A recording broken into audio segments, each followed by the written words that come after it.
Hello दोस्तों, इस video में देखेंगे इलेक्ट्रॉनिक कॉन्फ़िगरेशंस यानी इलेक्ट्रॉनिक विन्यास के बारे में हम लोग समझेंगे। ठीक है, इससे पहले कुछ महत्वपूर्ण बातों को जान लेते हैं। ठीक है, एटॉम क्या होती है। देखिए, एटॉम क्या होती है इसके बारे में डिस्कस कर लेते हैं। ठीक है, एटॉम को बोलते हैं परमाणु। दोस्तों देखिए दोस्तों, एटॉम क्या होती है। दुनिया में कोई ऐसा वस्तु, कोई ऐसा मैटर नहीं है जो एटॉम से मिलके ना बना हो। ठीक है, ब्रह्मांड में सभी वस्तु एटॉम से मिलके बने होते हैं। जैसे हमारे हाथ में एक पेंसिल है, मार्कर है। इस मार्कर को दोस्तों एग्जाम्पल के तौर में यदि देखते हैं, इस मार्कर को बहुत सारे भागों में यदि डिवाइड करते हैं, बहुत सारे भागों में डिवाइड करते हैं दोस्तों, तो इस स्मॉलेस्ट पार्टिकल या पार्ट को क्या बोलेंगे? एटॉम बोलेंगे। इस सिस्टम पार्टिकल को क्या बोलेंगे दोस्तों? एक एटॉम बोलते हैं। ठीक है, एटॉम से ही मिलके कोई भी वस्तु का निर्माण होती है। ठीक है, यानी कोई वस्तु में बहुत सारे एटॉम पाए जाते हैं। ठीक है, क्योंकि एटॉम से ही मिलके ही वस्तु का निर्माण होती है, किसी भी मैटर का दोस्तों निर्माण होती है। ठीक है, देखिए एटम में इलेक्ट्रॉन, प्रोटॉन और न्यूट्रॉन दोस्तों पाए जाते हैं। ठीक है, इलेक्ट्रॉन की खोज दोस्तों जे थॉमसन ने की थी। थॉमसन ने किया था। इसमें दोस्तों नेगेटिव चार्ज होते हैं, इसमें जो है नेगेटिव चार्ज होते हैं, इलेक्ट्रॉन्स में नेगेटिव चार्ज होते हैं। खोज जे थॉमसन ने किया था। प्रोटॉन की खोज गोल्ड स्टीन ने किया था। गोल्ड स्टीन ने किया था प्रोटॉन की खोज। ठीक है, इससे में दोस्तों न्यूट्रॉन में जीरो चार्ज होते हैं, न्यूट्रल चार्ज होते हैं। इसका खोज जेम्स चैडविक ने किया था दोस्तों। ठीक है, इसमें जीरो चार्ज होते हैं यानी न्यूट्रल चार्ज होते हैं। आई हो दोस्तों, यहाँ तक आपको समझ में आया होगा। बहुत इंपॉर्टेंट है, इसे दोस्तों याद रखिएगा। ठीक है, एटॉम दोस्तों क्या होता है? गोलाकार होती है। ठीक है, और इसमें प्रोटॉन और न्यूट्रॉन पाए जाते हैं। एटॉम एक गोलाकार होती है, इसमें प्रोटॉन और न्यूट्रॉन पाए जाते हैं। एटॉम एक गोलाकार होती है, इसमें जो केंद्र में नाभिक में, इसे दोस्तों क्या बोलेंगे? नाभिक। इस नाभिक में न्यूक्लियस, इसे अंग्रेजी में क्या बोले, हिंदी में क्या बोलेंगे? नाभिक। ठीक है, इस नाभिक में प्रोटॉन और न्यूट्रॉन पाए जाते हैं और इसके चारों ओर इलेक्ट्रॉन सराउंडिंग करती है दोस्तों। इसके चारों ओर इलेक्ट्रॉन सराउंडिंग करती है दोस्तों, इसे क्या बोलेंगे? इलेक्ट्रॉन। नाभिक के चारों ओर इलेक्ट्रॉन घूमते रहते हैं, भ्रमण करते रहते हैं। इससे दोस्तों क्या कहेंगे? शेल बोलेंगे यानी, या ऑर्बिटल बोलेंगे। ठीक है, यानी कक्षक कहते हैं, या दोस्तों कोश बोलेंगे। शेल को कोश बोलते हैं। ठीक है, इसे कर देते हैं डिलीट। देखिए इसके बाद देखिए यहाँ पर प्रोटॉन और न्यूट्रॉन दोस्तों पाए जाते हैं न्यूक्लियस में, नाभिक में। दोस्तों एटॉम के जो सेंटर पॉइंट को हम लोग न्यूक्लियस बोलेंगे, हिंदी में क्या बोलेंगे? नाभिक बोलेंगे। और इसके चारों ओर इलेक्ट्रॉन दोस्तों घूमने लगता है, इसके चारों ओर इलेक्ट्रॉन सराउंडिंग करते हैं। ठीक है, देखिए न्यूक्लियस के इससे पॉइंट को दोस्तों क्या बोलेंगे? न्यूक्लियस बोलेंगे। वैसा कक्ष जिसका ऊर्जा, जिसका एनर्जी कम होती है, वे न्यूक्लियस के नज़दीक में होता है, और जिसका एनर्जी ज़्यादा होती है यानी अधिक होती है, वे न्यूक्लियस से दूर होती है। ठीक है दोस्तों, इसे अब लिख लीजिए, बहुत इंपॉर्टेंस है। ठीक है, एग्जाम्स में क्वेश्चन आ सकता है। देखिए दोस्तों, इस सेल का कुछ तो नाम तो होगा ना। इस सेल का जो कक्ष है जिसमें इलेक्ट्रॉन सराउंडिंग करती है, उस सेल का कुछ नाम तो होगा। दोस्तों इसे नाम दे देते हैं 1, देखिए इस सेल का नाम दे देते हैं 1, ठीक है, इसे 2, इसे 3, इसे 4, इसे दोस्तों 4 नाम दे देते हैं, ठीक है।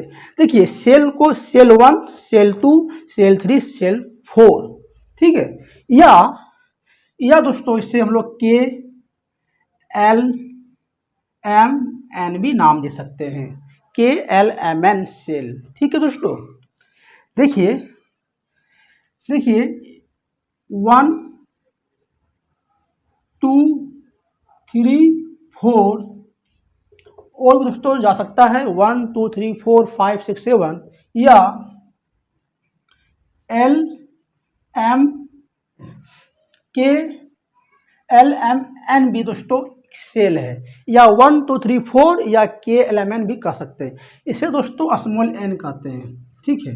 स्मॉल एन बराबर 1, स्मॉल एन बराबर 1, स्मॉल एन बराबर 2, स्मॉल एन बराबर 3, स्मॉल एन बराबर 4। देखिए इससे हम लोग स्मॉल एन भी बोल सकते हैं। स्मॉल एन बराबर 1, स्मॉल एन बराबर 2, स्मॉल एन बराबर 3, स्मॉल एन बराबर 4, ठीक है,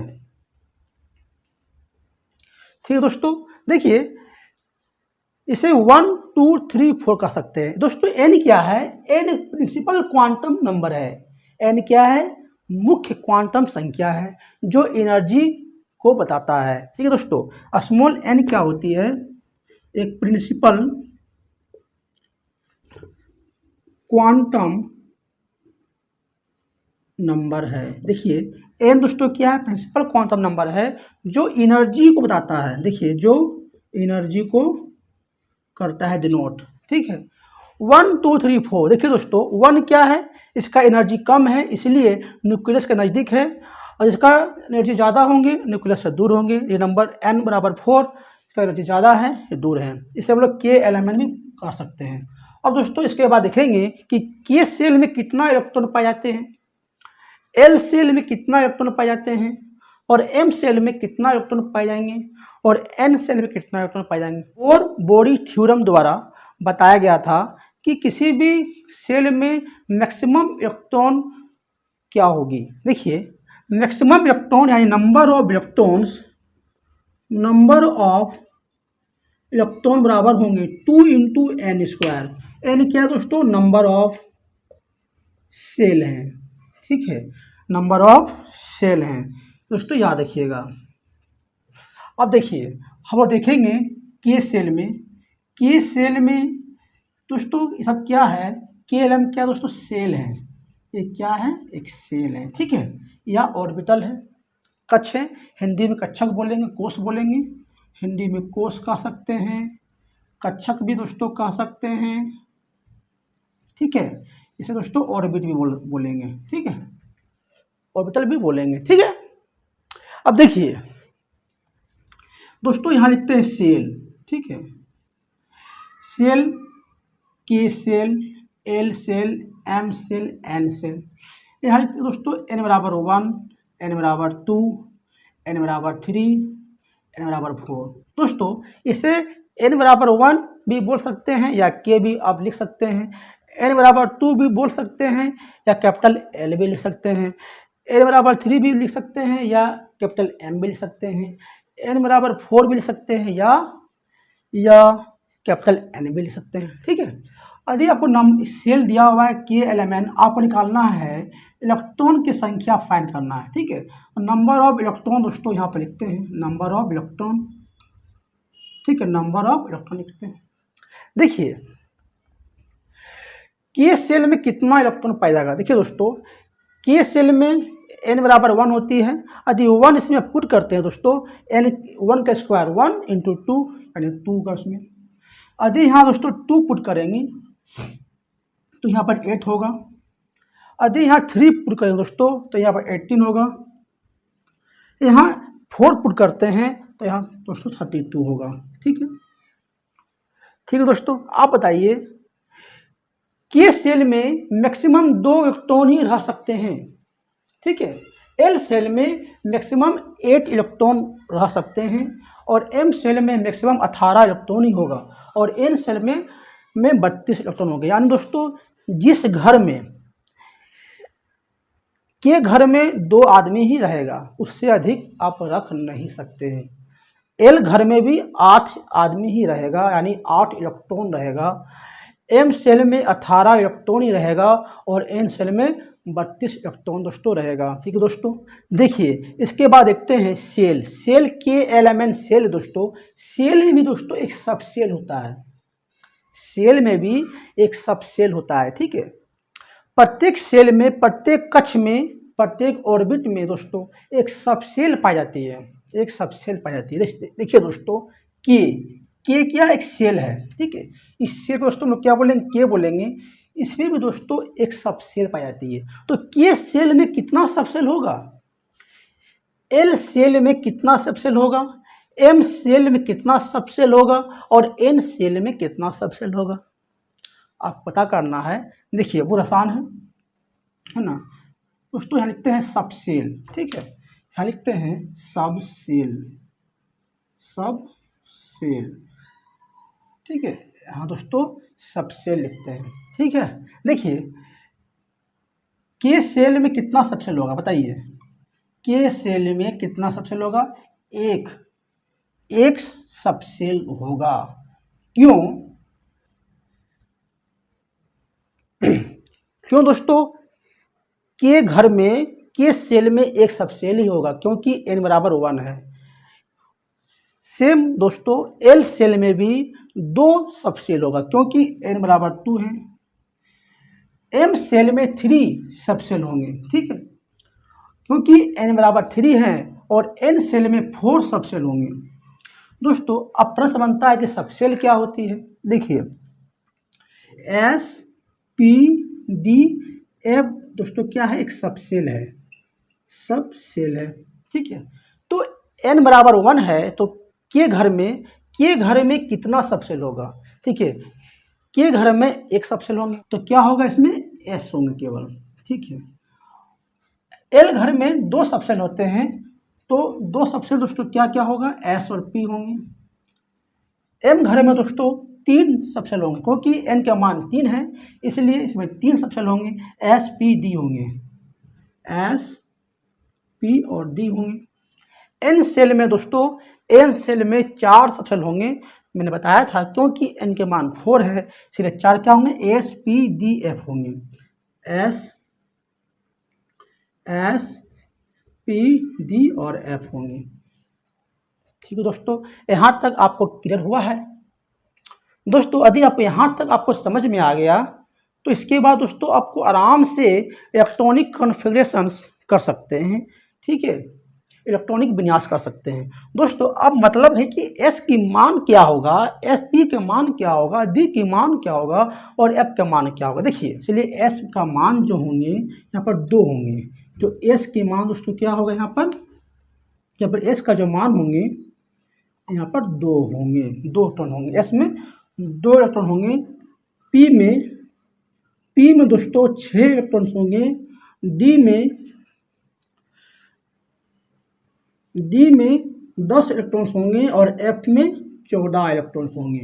ठीक है दोस्तों, इसे याद रखिएगा। एस में जो है 2 इलेक्ट्रॉन्स होते हैं, पी में 6, डी में 10 और एफ में 14 इलेक्ट्रॉन्स दोस्तों होंगे। देखिए दोस्तों आप जोड़ सकते हैं। देखिए एस में 2 यहाँ पर है, देखिए एस में 2, पी में 6, क्या होगा 2 और 6 8 है दोस्तों, है। देखिए यहाँ पर एम सेल में 18 इलेक्ट्रॉन्स है, देखिए तो जोड़िए आपका 18 ही दोस्तों आएगा। देखिए एस में 2, पी में 6, क्या होगा 2 6 8 और डी में 10 होते हैं तो 2 6 और 10 क्या होगा 18 होगा। ठीक है दोस्तों, देखिए एन सेल में 32 इलेक्ट्रॉन्स होते हैं, इसका दोस्तों सबसेल होता है एस पी डी एफ। दोस्तों तीनों को जोड़िए, चारों को जोड़िए दोस्तों आपका 32 आएगा। देखिए एस का क्या होगा 2, पी का 6, डी का 10, एफ का बोलिए एफ को 14। अब चारों को दोस्तों जोड़ते हैं तो आपको 32 ही दोस्तों आएगा। ठीक है, आई होप दोस्तों यहाँ तक आपको समझ में आया होगा। इसके बाद देखते हैं दोस्तों उसके बाद हम लोग देखते हैं सबसेल के बारे में समझते हैं थोड़ा सा। देखिए इसके बाद देखते हैं सबसेल। सबसेल को ऊर्जा के स्तर के अनुसार किस तरह अरेंज करेंगे। देखिए